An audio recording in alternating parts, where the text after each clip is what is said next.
What is up, fam? Welcome back to the channel. My name is Phil Sarpon. This is Phil's Guide to PsyD. This channel is dedicated to all things clinical psychology, wellness, and graduate school. Today we have a very special video. I've been getting a lot of questions asked about the differences between a counseling psychologist and a clinical psychologist. Now, I have done a video about this before in the past, and I went over some of the details between the differences between a counseling and clinical psychologist, but I thought I would just do another video just to update from that video and also add more information about the actual differences and similarities. So with that, we'll go ahead and get started. One of the things that is really important to understand about these two professions, these two fields, is that they are very, very similar. In fact, they're way more similar than they are different. Now, before we uncover the differences and similarities, I think it's gonna be good to kind of go back into history and actually understand where these fields came from and how they started. So both types of psychology, clinical psychology and counseling psychology, they do focus on psychotherapy and counseling. If you were to look at the word clinical, clinical comes from the Greek word klein, meaning bed. And so historically, clinical psychology would be delivered at the bedside of a patient. Counseling, on the other hand, comes from the Latin word counselor, meaning advising. So this is a very broad difference in terms of how these professions started. They both look at mental health disturbances, but the way that they started was a little bit different in terms of one of them being very focused on the clinical. You can think of hospitals, you can think of medical centers, and then the other one being very focused on counseling, advising, therapy, psychotherapy, and so forth. Now, since the actual differentiation between clinical and counseling psychology, we have seen these professions evolve over time to actually show us a lot of really key similarities in what they do. Generally, counseling psychologists have a theoretical basis based firmly on counseling. If you were to go to a counseling psychology program, they would teach you a number of different theoretical orientations related to therapy, family therapy, couples therapy. And in clinical psychology, the same is true, but the focus may not be emphasized on therapy as much. In clinical psychology programs, there's a number of different things that the clinical psychology program might offer that a counseling psychology may not offer. Now, again, they both have teaching and courses on therapy, but the way that they may go about those therapies or the different tracks that may be provided in those programs may be a little bit different. All right, so let me give you a couple differences. If you were to look at a lot of different clinical psychology programs, go to their websites and see their curriculum, you're gonna see a number of different classes related to therapy, but you're also gonna see a lot of different classes perhaps related to biological bases, learning about the brain, learning about the physiology of the body, and different things like that. You're also going to see a number of assessment courses that most likely clinical psychology courses will teach as well. There's a lot of different clinical psychology programs that may offer different tracks related to health psychology, neuropsychology, developmental psychology, right? And so those things are very focused on not just the brain and the mind and therapy, but also focused on a holistic picture of really including some of the medical side to inform therapists and clinicians about how they might do therapy.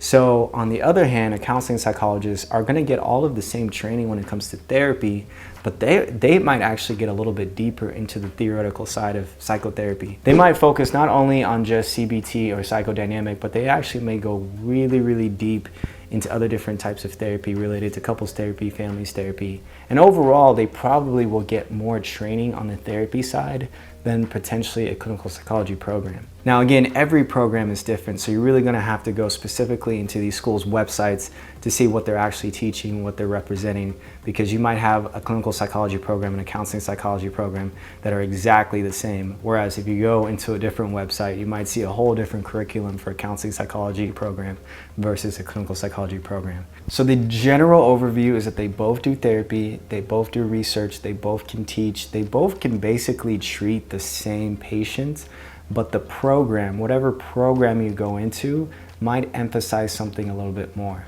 The clinical psychology might emphasize the medical side a little bit more and the brain physiology and neuropsychology, whereas the counseling side may emphasize therapy more.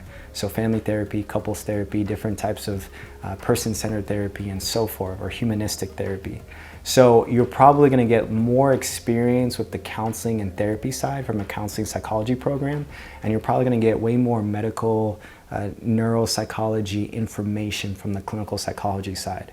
One huge difference that I would say between the clinical and the counseling psychology side is that clinical psychology programs tend to have opportunities for testing.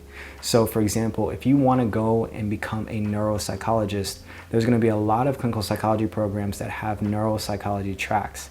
Again, neuropsychology is way closer to the medical side, so it makes sense that a lot of clinical psychology programs are going to have either some specialty or track or focus in neuropsychology to help students become neuropsychologists. So in order to become a neuropsychologist, you have to become a psychologist first and then specialize in neuropsychology. Whereas counseling psychology, I think you can definitely still get neuro assessment and neuro testing from those programs, but they may be limited. So it's really important to do your homework when you go into these schools and when you try and investigate what they're actually offering. So those are the key differences, guys. One of them is going to be more medical focused, the other one's going to be more counseling focused. And at the end of the day, several different settings aren't going to really care that much between hiring a counseling or a clinical psychologist because they know that they've done the necessary training in order to become a psychologist in the first place. So there's not going to be a ton of places that are going to be really specific or reject, if you're a counseling psychologist, or reject if you're a clinical psychologist. At the end of the day, you are a mental health professional.